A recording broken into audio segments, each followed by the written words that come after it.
अस्सलाम वालेकुम। अच्छा भाई, अभी हमने देखना है कि क्लस्टर्स जो है, एक्सेल की शीट्स जो हैं वो तो हमने सेग्रीगेट कर ली।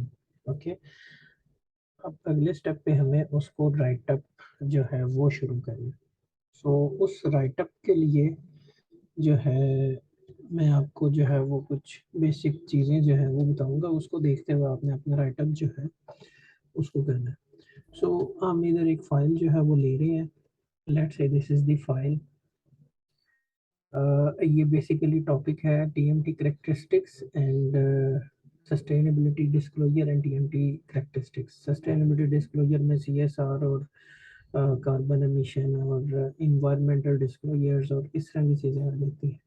ठीक है, और दूसरी तरफ जो टीएमटी करेक्टरिस्टिक्स है उसमें टॉप मैनेजमेंट टीम, टीएमटी मतलब टॉप मैनेजमेंट टीम करेक्टरिस्टिक्स, उसमें उनकी टॉप मैनेजमेंट टीम्स में आ जाते हैं सीईओज और उसके बाद टॉप मैनेजर्स और बोर्ड ऑफ डायरेक्टर्स और चेयरमैन और सीईओ और सीएफओ। ठीक है, ये टीएमटी जो है वो पूरी आ जाती है, top management team of an organisation. अच्छा, तो अब इनका रिलेशनशिप है आपस में और उसके ऊपर कुछ पेपर्स चाहिए और उन पेपर्स को जो है वो हमने सेग्रीगेट किया। ये 164 की लिस्ट थी और उसको फिर हमने फर्स्ट ऑफ ऑल क्या किया कि ये देखें, we have these dimensions and then उसके बाद ये टाइटल और उसके बाद वी हैव दिस एब्स्ट्रैक्ट, और एब्स्ट्रैक्ट को अकॉर्डिंगली हमने बोल्ड जो है वो कर लिया है, उनके रिजल्ट्स को सिर्फ बोल्ड कर लिया। ठीक है, अब इसको एक्सप्लेन करने की बारी आएगी। अच्छा, इसमें फर्स्ट ऑफ ऑल हमें पूरा का पूरा क्लस्टर सबसे पहले जो है उसको प्लान करना पड़ता है। इसमें क्या करते हैं, सबसे पहले तो ग्रुप्स बना दिए। ये है रेड क्लस्टर और रेड क्लस्टर जो है इसके अंदर वी हैव दीज पेपर्स और इसमें मैंने ग्रुप्स बनाए हैं। पहला ग्रुप था बोर्ड करेक्टरिस्टिक्स, उसके बाद सीईओ एंड एग्जेक्टिव करेक्टरिस्टिक्स दूसरा ग्रुप आ गया। उसके बाद जो थर्ड ग्रुप है that is regarding executives only, executive characteristics. ये ऊपर वाला जो है वो सीईओ एंड एग्जेक्टिव करेक्टरिस्टिक्स है। और उसके बाद जो लास्ट ग्रुप है वो है मैनेजरियल ऑनरशिप और उसमें से कुछ पेपर्स जो हैं जो मुझे फील हुआ कि ये गलत सेलेक्ट हो गए वो हैं। उसके बाद बोर्ड जेंडर डाइवर्सिटी। अच्छा, अब ये 4-5 ग्रुप जो हैं वो एक क्लस्टर के अंदर आइडेंटिफाई हो गए।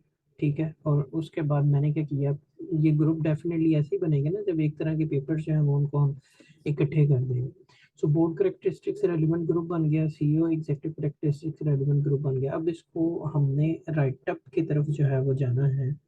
तो राइट अप जो है वो इसका ऐसे है कि ये देखें, फर्स्ट ऑफ ऑल तो ये है कि मैंने उस पूरे ग्रुप जो अंदर 4-5-6 ग्रुप्स थे उन ग्रुप्स को देखते हुए मैंने इधर जो है वो ओवरऑल रेड क्लस्टर जिसमें 94 पेपर्स हैं उसको मैंने एक हेडिंग दे दी। ठीक है, ये हेडिंग जो है ये ग्रुप्स के अंदर जो चीज़ें हैं, जैसे ये देखें, अपर एक्लॉन्स, अपर एक्लॉन होता है top management, upper echelons and board of directors personal professional and governance characteristics का रिलेशनशिप विद सस्टेनेबिलिटी डिस्क्लोजर। ठीक है, अब इसको शुरुआत ऐसे की है कि रेड क्लस्टर इंक्लूड 94 आर्टिकल्स। थोड़ा सा आपने ओवरऑल जो है वो बताना है ग्रुप के मुतालिक कि ये 94 आर्टिकल्स जो हैं वो किस चीज़ से मुतालिक है।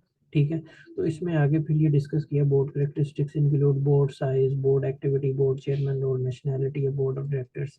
ठीक है, सी और टॉप एग्जेक्टिव करेक्टरिस्टिक्स डिस्कस की और ओवरऑल बताया कि ये ग्रुप जो है वो इन चीज़ों को जो है वो एलैबोरेट करेगा। उसके अंदर फिर थ्योरीज बताई, डिफरेंट थ्योरीज जो हैं जो इसके अंदर एग्जिस्ट कर रही हैं, वो थ्योरीज जो है वो बताई और उसके बाद जो है वो सस्टेनेबिलिटी के साथ उसका जो रिलेशनशिप है। तो ये एक स्मार्ट समरी जो है वो हमारी हो गई regarding our red cluster. Okay, and then उसके बाद फिर वन बाय वन करके ग्रुप जो है उसको मैंने एलैबोरेट करना शुरू किया। पहला ग्रुप था बोर्ड करेक्टरिस्टिक्स, दूसरा था सीईओ एंड एग्जेक्टिव करेक्टरिस्टिक्स, उसके बाद थर्ड वन आ गया मैनेजेरियल एंड मैनेजेरियल मतलब वो एग्जेक्टिव करेक्टरिस्टिक्स जो है ना वो मैनेजेरियल करेक्टरिस्टिक्स एंड सस्टेनेबिलिटी है। एंड देन उसके बाद जो है वो मैंने उसको समराइज कर दिया बिकॉज वो जो ऑनरशिप वाला मामला था जो हमारी एक्सेल की शीट थी वो और बोर्ड जेंडर डाइवर्सिटी ये आगे पूरा ग्रुप बनाया हुआ है हमने, क्लस्टर बनाया हुआ है, इस वजह से उसको इधर हमने एक्सप्लेन नहीं किया। ठीक है, उसको वो आगे हम इंक्लूड कर लेंगे। So first of all board characteristics. अब इसके अंदर हमने क्या करना है कि अपने जितने भी पेपर्स हैं ना उनके एब्स्ट्रैक्ट्स को एक दफ़ा रीड कर लेना है। सबको एब्स्ट्रैक्ट्स को रीड करके उसके अंदर फिर हम नॉर्मली शुरू करते हैं मोस्ट साइटेड क्लस्टर से, मोस्ट साइटेड पेपर से। ठीक हो गया। तो इस क्लस्टर के अंदर जो है वो हाईली साइटेड जो है वो ये लियो एट अल जो है, इधर से बात शुरू हम करेंगे। ठीक है। और उसके बाद फिर पूरी स्टोरी जो है उस स्टाइल के अंदर जो है वो हम चीज़ें जो है वो लेके चलेंगे। जैसे आप लोग भी अपनी शीट्स जो है उसके अंदर जो है वो देख सकते हैं। ये जो एक्सेल की शीट आपके पास है इसमें ये साइटेशंस जो है वो दी हैं। अब साइटेशंस जो हैं वो आप गूगल स्कॉलर पे लेटेस्ट साइटेशंस जो है वो चेक कर सकते हैं किसी पेपर की, और ये नॉर्मली ज़्यादा होती हैं एज़ कम्पेयर टू जो स्कोपस के ऊपर जो साइटेशंस आती हैं उसके नीचे। तो आप फर्स्ट ऑफ ऑल तो इस पूरे कॉलम को जो है वो कर सकते हो, सॉर्ट करोगे तो आपको साइटेशन वाइज जो है स्मॉलेस्ट टू लार्जेस्ट जो है वो आ जाएगा। ठीक है। या इसको आप ऐसे कर सकते हैं ये, और इसको इतना कर लें। ठीक है। इस ग्रुप को या पूरे क्लस्टर को इस सारे को सिलेक्ट करके तो हाईली साइटेड पेपर जो है वो आप जो है वो आइडेंटिफाई कर सकते हैं। तो इधर से इसको करोगे, सॉर्ट करोगे, सॉर्ट लार्जेस्ट टू स्मॉलेस्ट, ये आ गया। इधर से जो है वो हाईली साइटेड पेपर जो है ये 428 वाला ये हाईली साइटेड। ठीक है। इसको कंट्रोल सी कर देंगे, ये सारी ओरिएंटेशन आपकी चेंज कर देगा ये देखने के बाद कि हाईली साइटेड पेपर कौन सा है। तो वो पेपर जो है उधर से आप शुरू करें। ठीक है। और उसको गूगल स्कॉलर पे जाके उसका टाइटल जो है वो सर्च करेंगे। ये देखें इधर 428 है साइटेशंस। तो जब आप गूगल स्कॉलर पे जाएंगे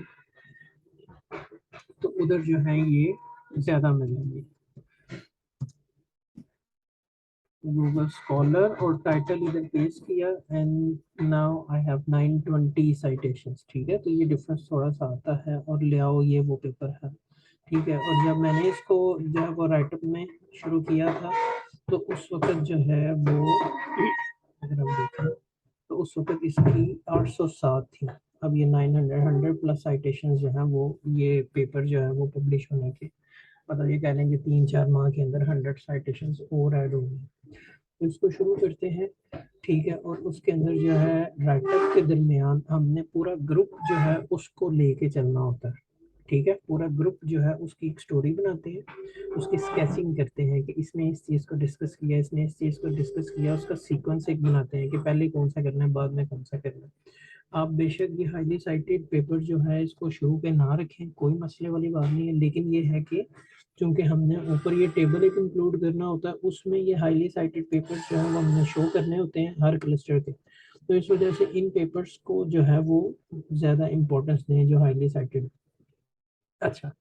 उसके बाद फिर ये है कि स्टोरी जो है वो पूरे ग्रुप की डिज़ाइन करेंगे। अब ये क्लस्टर के अंदर ग्रुप्स हैं तो पहला ग्रुप जो है उसकी पूरे की स्टोरी जो है वो हम बनाएंगे।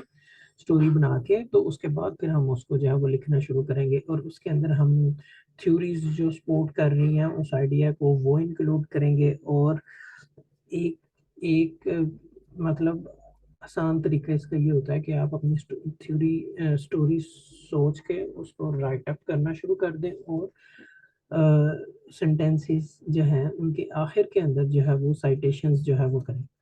ठीक है। उससे ये होता है कि आपकी स्टोरी के जो कंटिन्यूटी है ना वो डिस्टर्ब नहीं होती, कंटिन्यूटी डिस्टर्ब नहीं होती। और उसके बाद फिर जो है वो आप उसके अंदर भी फर्दर कुछ एरियाज होंगे ना, जैसे अब ये इंस्टीट्यूशनल इन्वेस्टर आ गया इधर। ठीक है। तो एक ग्रुप उसके 2-3 पैराग्राफ और जो है वो एक पैराग्राफ लिखते हुए अब फर्दर जो है ग्रुप के अंदर जो है वो 2-3 जो है वो बना लेंगे। पहले पैराग्राफ के ऊपर ये 4-5 पेपर्स एक तरह के हैं इनको करना है, उसके बाद अगले पैराग्राफ के अंदर ये वाले पेपर्स हैं इनको करना है। तो ये जो है वो इस तरह से करके इसको करना है। ये सैम्पल पेपर जो है वो मैं आपको प्रोवाइड कर देता हूँ। सैम्पल पेपर वो मैं आपको प्रोवाइड कर देता हूँ, उसको आप रिव्यू कर लें। एक्सेल की शीट में शेयर कर देता हूँ, उसको रिव्यू कर लें और उसको देख के तो आप ये राइटअप जो है वो अपना करोगे। जो चीज़ हमने जहन में रखनी है। अच्छा, इसके अंदर एक और चीज़ ये है कि हर जो है ना जो पैराग्राफ मैंने लिखा है उस पैराग्राफ के अंदर कुछ इंटरेस्टिंग पॉइंट्स हैं जैसे अगर आप ये इंटरेस्टिंग पॉइंट्स जो है इनको देखें तो इसमें at this point some propositions can be summarise. तो ये पिछले जो ग्रुप्स है ना उनको जो बताया उसके अंदर जो इंटरेस्टिंग चीज़ें उसको उठा के मैंने इधर आकर में एनलिस्ट भी कर दिया जो कि रीडर के इंटरेस्ट को एनहांस करेंगे। इसमें फॉर एग्जांपल ये पहला है regulators and share holder must prefer pressure resistant institutional investors और प्रेशर सेंसिटिव इंस्टीट्यूशनल इन्वेस्टर्स। अगर आप इन पॉइंट्स को रीड आउट करेंगे तो you definitely come to know कि ये काफ़ी इंटरेस्टिंग चीज़ें थी जो लिटरेचर के अंदर अवेलेबल है जो हमने इधर शॉर्ट लिस्ट कर दी। अब ये इंफॉर्मेशन इम्पॉर्टेंट है कि ये जनाब प्रेशर रेजिस्टेंट इन्वेस्टर अगर किसी ने देखना पीछे ग्रुप में जाके पढ़े कि ये कौन से इन्वेस्टर्स हैं और प्रेशर सेंसिटिव इंस्टीट्यूशनल इन्वेस्टर कौन से हैं, ठीक है। और उधर जो है वो एक कंक्लूड कर दिया उसे, high managerial ownership stake results in more sustainability disclosures, ठीक है। ये अंदर एक पॉइंट डिफाइन कर दिया, बता दिया। ये सारा कुछ पीछे करके तो फिर आप इन कंक्लूजन्स पे पहुंचेंगे। Regulators integrate market with surrounding regions and also focus on less sensitive environmental sector of economy. Politically connected top executives are not even harmful for sustainability. ये देखें, ठीक है। सो ये कुछ जो है वो चंक ऑफ इंफॉर्मेशन है जो कि क्रक्स है पिछले पूरे क्लस्टर का, तो ये हमने देखा है। अच्छा, फाइनली अब ये है कि राइट अप करते हुए हमें इस चीज़ का ख्याल रखना है कि पूरी स्टोरी जो है उसमें कंटिन्यूटी होनी चाहिए। ऐसे नहीं करना कि एक पेपर पकड़ा उसकी 2 लाइनें लिख दी, फिर अगला पेपर पकड़ा उसकी 2 लाइनें लिख दी, फिर अगला पेपर पकड़ा उसकी 2 लाइनें लिख दी। ऐसे नहीं करना हमने, ठीक है। जिस तरह से आप एक कंसेप्ट है उसको एक्सप्लेन करना चाहते हो तो उसका स्टार्टर होता है, ठीक है, स्टार्टअप लाइंस होती हैं, उसके बाद फिर उसका मिड सेक्शन होता है, उसकी क्लोजिंग सेक्शन होता है। स्टार्टअप लाइन पे हम उसको मार्केट से रिलेट करने की कोशिश करते हैं या इंपॉर्टेंस डिस्कस करते हैं, ठीक है। उसके बाद मिड सेक्शन में जो आपकी उधर इंफॉर्मेशन है उसको प्रोवाइड करते हैं। क्लोजिंग सेशन में हम जो है वो उसको जो है वो बताते हैं कि ये मामला ऐसे ऐसे जो है वो आज तक हो रहा है, ठीक है, या ऐसे होता है ये मामला, ठीक है। सो ये जो है वो इसको जब आप रीड आउट करेंगे इन क्लस्टर्स को जो इधर एक्सप्लेन हुए हैं तो then you will definitely know कि ये स्टार्टिंग कैसे करनी है, मिड सेक्शन क्या है और क्लोजिंग कैसे, ठीक है। सो कंटिन्यूटी और कनेक्टिविटी आपस में ज़रूरी है। सेंटेंसेस के आखिर जो पोर्शन होता है उसमें साइट करें रेफरेंसेस ज़्यादा से ज़्यादा, उससे ये होगा कि आपकी स्टोरी लाइन जो है वो डिस्टर्ब नहीं होगी। लेकिन जब आप इधर से शुरू करेंगे ना कि असलम आर्ग्यू डैट, तो उसमें थोड़ा सा प्रॉब्लम आएगा। इधर मैंने किया हुआ है लेकिन उसको कोशिश किया है कि पीछे जो है वो कनेक्टिविटी पिछली स्टोरी के साथ जो है वो रहे।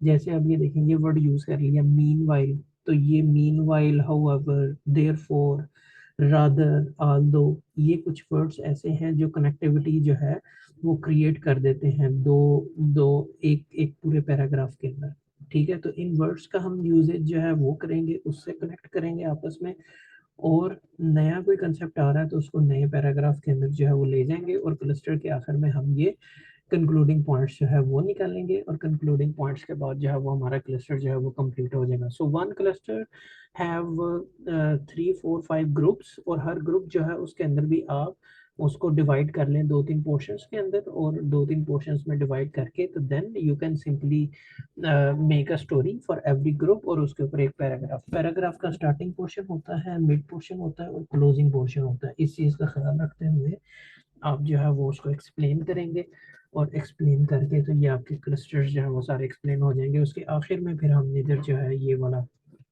इंक्लूड करेंगे दिस सेक्शन, ये जो टेबल है, ये टेबल जो है वो हर क्लस्टर के टॉप साइड के 10 पेपर्स का होगा, लेकिन इसको बाद में करेंगे। अभी फिलहाल हम राइटअप जो है उसको कंप्लीट करेंगे और उसके बाद फिर हम बाकी अगले पोर्शन जो है उनकी डिस्कशन जो है वो बाद में शुरू करेंगे। So this is it. इसको जो है वो शुरू करें और सैंपल के तौर पे पेपर जो है उसको देखें और उसको देख के अच्छा एक चीज़ ये है कि अगर आपको ये फील हो अगले क्लस्टर को एक्सप्लेन करते हुए कि ये चीज़ जो है वो रिपीट हो रही है, तो उसको या तो पिछले क्लस्टर में ही ले आए या फिर पिछले क्लस्टर से उठा के अगले क्लस्टर में एक्सप्लेन कर लें। जैसे वो मैंने आपको बताया कि हमारा जो रेड क्लस्टर है जिसमें 94 पेपर्स हैं, ये इसके अंदर जो लास्ट वाला पोर्शन है बोर्ड जेंडर डाइवर्सिटी, इसको मैं उठा के तो ये ब्लू वाले क्लस्टर में ले गया, क्योंकि ये ब्लू वाला क्लस्टर टोटली बेस कर रहा है, सॉरी ग्रीन वाला क्लस्टर जो है वो बेस कर रहा है जेंडर डाइवर्सिटी के ऊपर। ये अगर आप राइटअप में देखें तो उधर ये चीज़ जो है वो ज़्यादा क्लैरिटी के साथ है कि जो हमारा ब्लू क्लस्टर है, independent directors and sustainability disclosure. Okay, अच्छा नहीं उसको, हाँ ये सेकंड वाला इम्पैक्ट ऑफ जेंडर डाइवर्सिटी के बोर्ड ऑफ डायरेक्टर, इसको सेकंड ग्रीन क्लस्टर के अंदर जो है वो मैंने एक्सप्लेन कर दिया, तो पीछे एक्सप्लेन नहीं किया। अब रीडर को ये भी फील नहीं होना चाहिए कि यार ये चीज़ तो पहले इसने जेंडर डाइवर्सिटी वाला मामला तो डिस्कस कर लिया, अब ये नई क्लस्टर के अंदर भी कर रहा है। ठीक है, तो सॉफ्टवेयर ने आपको ग्रुप्स तो बना दिए, लेकिन इसके अंदर ह्यूमन इंटेलिजेंस आपने खुद यूज़ करनी है कि एक चीज़ अगर पहले आ गई है तो उसको आगे ना लेके जाएं, लेकिन अगर आगे मेजर पोर्शन जो है वो क्लस्टर का जो है वो किसी टॉपिक से रेलिवेंट है तो उसको पिछले पोर्शन से उठा के पेपर्स जो है वो उठा के उनको अगले पोर्शन में ले जाएं। ये सारा आपकी अपनी जो है वो कंसेंट में। ठीक है, अच्छा इसमें अब ये देखें, the green cluster consist of 60 articles. ठीक है, focus toward the relationship of gender diversity और gender diversity in board of directors. अब इसमें ये ग्रुप्स जो है ना वो हमने जो डाले थे उसका समराइज किया हुआ इस सारे सिनेरियो के अंदर। ठीक है, अब इतने इतने रेफरेंसेस जो है वीकेंड साइट अगर हमें किसी जगह से जो है वो उसका रेफरेंस जो है वो मिलता है, सो नॉर्मली मैंने कोशिश की है कि जब आप स्टार्ट करें सेंटेंस को तो लिंक करने के लिए ये इस तरह के वर्ड्स जो हैं वो यूज़ कर लें, connecting words, mean while, further, although, further more, ठीक है, हाउएवर। ठीक है, सो इस तरह के वर्ड्स जो है वो यूज़ किए जा सकते हैं। और अदरवाइज जो है जैसे ये देखें, अब नॉर्मली ये है कि ये सेंटेंसेस के आखिर के अंदर मैंने जो है वो रेफरेंसेस जो है वो साइड किए हुए ओवरऑल। ठीक है, तो इसको एक दफ़ा रीड करें, you will know my thing कि कैसे जो है वो इसको एक्सप्लेन करना है। ये मैं शेयर कर देता हूँ ग्रुप में, तो इसको जो है वो देख के तो अपने क्लस्टर्स जो है वो एक्सप्लेन करें। याद रखने वाली चीज़ें ये हैं कि we need story, we need continuity, we need connectivity, we do not need repetition. Repetition नहीं होनी चाहिए एक्सप्लेन करते हुए। इस वजह से मैं आप लोगों को कह रहा हूँ कि एक दफ़ा स्केचिंग कर लें, एक एक पैराग्राफ को जो है वो स्केच कर लें कि इसके अंदर ये चीज़ें हमने एक्सप्लेन करनी। अच्छा, और one last thing which is very important कि राइटअप के दरमियान इंपॉर्टेंट चीज़ ये है कि एक रिलेशनशिप अगर है तो वो क्यों है, लॉजिकल आर्गुमेंट उसका जो है वो साथ आप देंगे तो आपकी राइटअप जो है वो ज़्यादा बेहतर जो है वो रीडर को लगेगा, एज़ कम्पेयर टू एक खाली पॉजिटिव रिलेशनशिप, नेगेटिव रिलेशनशिप ये नहीं चलता खाली। ठीक है, तो हमने उसके अंदर ये भी बताना है कि ऐसा क्यों है, अगर कोई रिलेशनशिप पॉजिटिव है तो नेगेटिव है। इस चीज़ को ध्यान में रखते हुए आप अपना राइटअप जो है वो कर लें। Thank you so much.